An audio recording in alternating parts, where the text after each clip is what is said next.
welcome back to my channel. My name is Charlotte and I love all things craft and zero waste.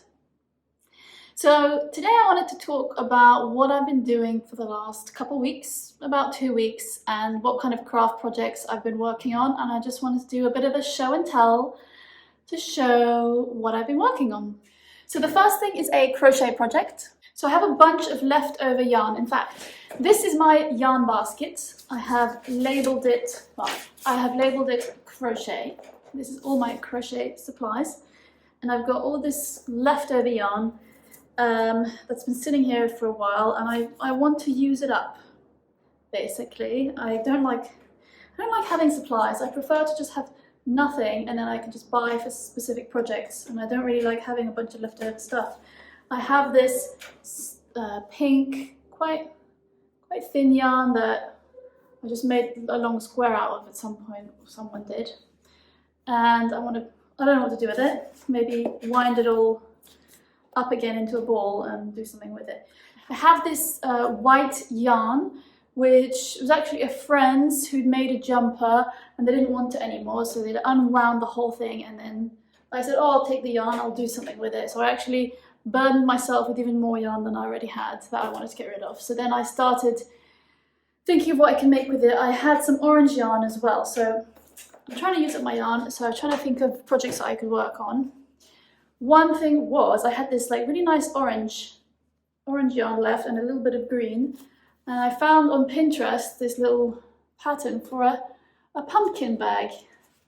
So it's like a drawstring pumpkin bag. I think it's meant for kind of putting sweets in when you maybe go trick-or-treating during Halloween, and you can kind of fill this up. So I just made that. Quite simple, just took a day or so. And then I still had, annoyingly, I still had orange wool left. When you make like a leftover project and then you still have quite a lot of the yarn left, and you're like, well, I haven't solved my problem because I still have it. So, and I don't want to throw anything away. So then I started making another one, but pretty much halfway through the next pumpkin, I ran out of orange and it wasn't finished yet. Then I changed to white, which is the white balls I was talking about. And I thought, oh, you know, some squash plants are kind of white and I'll just make something out of it. And then actually it's slightly bigger than the first one because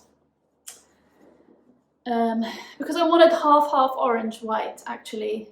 I thought it would look nicer if it was kind of like 50-50 rather than just like a slice of white. So I just did extra width here, so it's a slightly bigger basket. Also, I thought that this bag was on the small side if you did want to go trick-or-treating with it. Say it's a little kid, but even then, it doesn't fit a lot of sweets.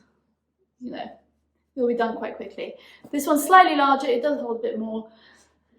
And yeah, it's all right. I could also use it as maybe table decorations for Halloween. It's not Halloween at all, you know, it's May right now, but I don't care. I just make out of season stuff. I know, I think it's nicer if it was all orange, for reals. But what are you gonna do? This is leftover yarn projects. That's how it goes. So you just have to live with what you make. It would have been nice to have some left over for this rim here, but whatever, you know. It's kind of like an orange squash.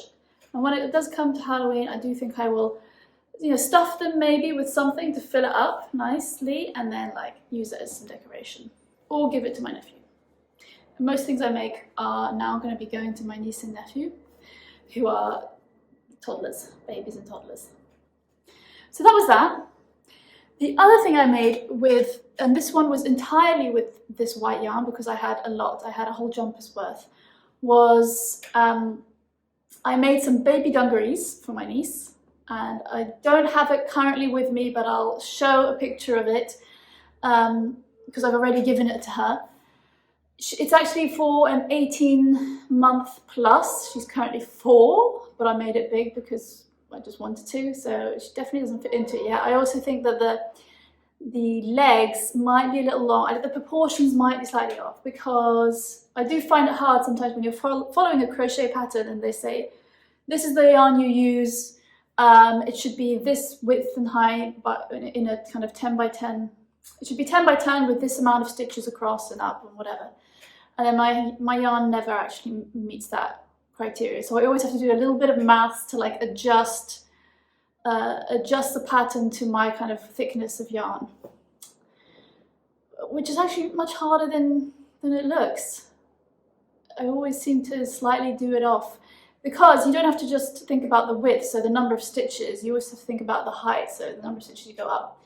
Anyways, I think this is actually, we'll see when she's 18 months old, if she actually fits into it. You can always roll up the trouser legs, if not.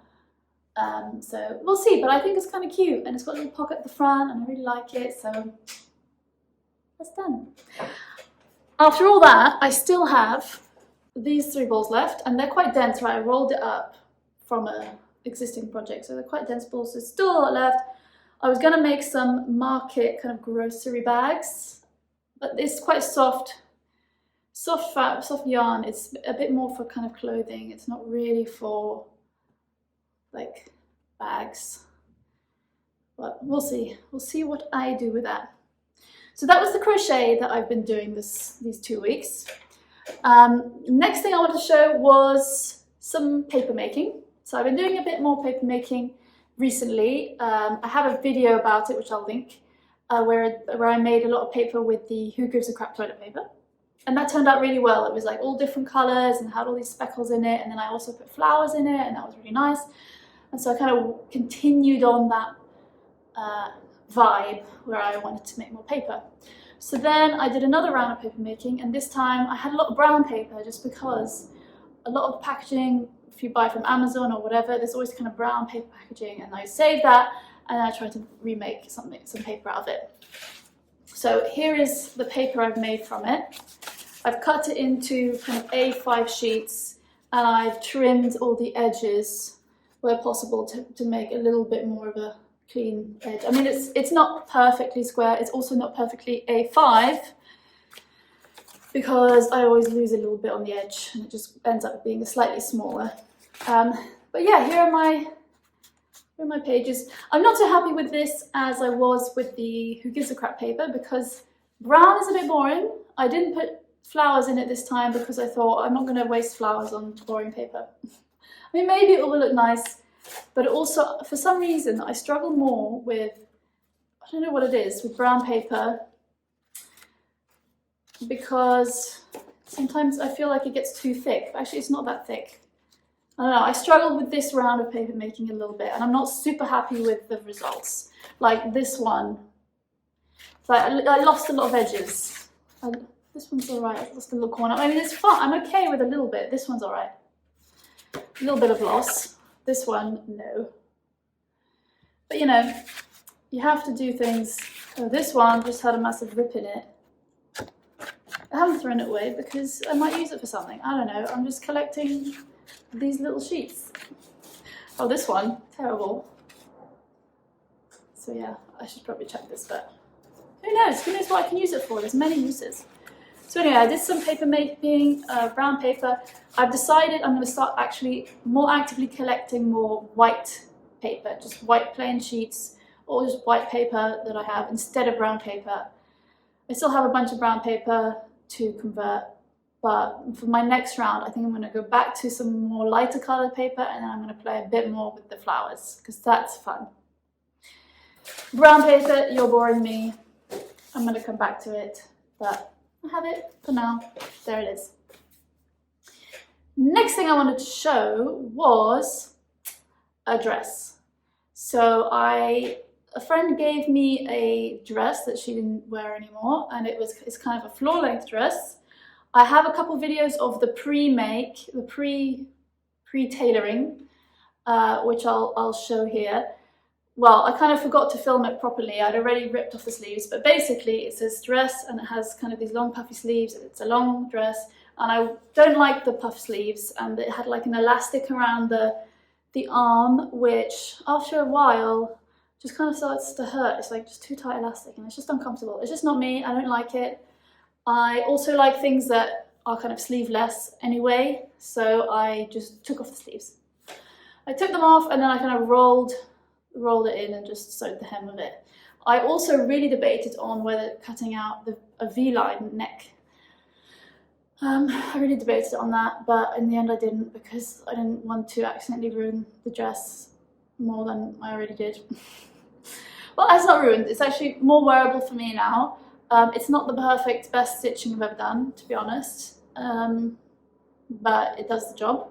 And then with the elastics, actually, or with one of the elastics that I had left, I took it out and I made a little scrunchie out of it. That's the material there. I made a little scrunchie. So that works quite nicely. I tried to make another one with the other elastic, and that just... Sometimes I start sewing things without really thinking about it, and I kind of put my head down and like just do it, just get on and get it done. And then afterwards I'm like, well, that was just completely wrong. I just sewed it inside out, or sewed it horribly wrong. And then I spent about 3 times as long undoing it to try to redo it, and it's just a horrible mess. So I really need to think a bit before I do things, but I just like doing things. I need to think a bit more. Anyway, this is a little scrunchie. And now I'll show the dress. This is the dress. So sleeves have just been chopped off, and I just had to tuck in the arm here because it was very like loose because of the sleeve. But yeah, I just chopped it off really, and I way prefer this instead of this puffy thing. So I think I'll definitely be wearing it in the summer when it gets a bit warm. It's already kind of warm, so I could wear it now already. Topped with scrunchie. So very happy about it. So that's another project. And then lastly, this is something that I started working on, and I've kind of completely come to a halt on it because I don't know why, I was finding it really hard, but it is a needle felting project. So I have a needle felting kit, and I hope to do a full video on this at some point. I did start filming it, and then after one session, so I made the body here, I kind of had lost motivation. I don't know, I think it was the ears. So I was starting to do the ear here, and I find it really hard. This is my first time felting, and I found it really, really tricky. I didn't quite get how you were meant to kind of stop, but it's quite a delicate, small piece, in my opinion. And it was really difficult to actually get it to felt. You have to really tuck in. Anyway, failed at it. Well, no, I haven't failed. I have stopped at it, paused for now. I'm hopefully going to get back into it and actually finish this bunny. Not to say it will like anything like this, but you know, let's see. I mean, at least the body is all right. The body is pretty firm. I would want to do a firm one, but this is a project I've been working on, but I have not finished my own doing. So maybe for the next update, I can show you the finished version of that. But for now, that's all I've been working on. I'm not sure what's coming next other than finishing this. But, you know, let's see what the next couple of weeks bring. See you!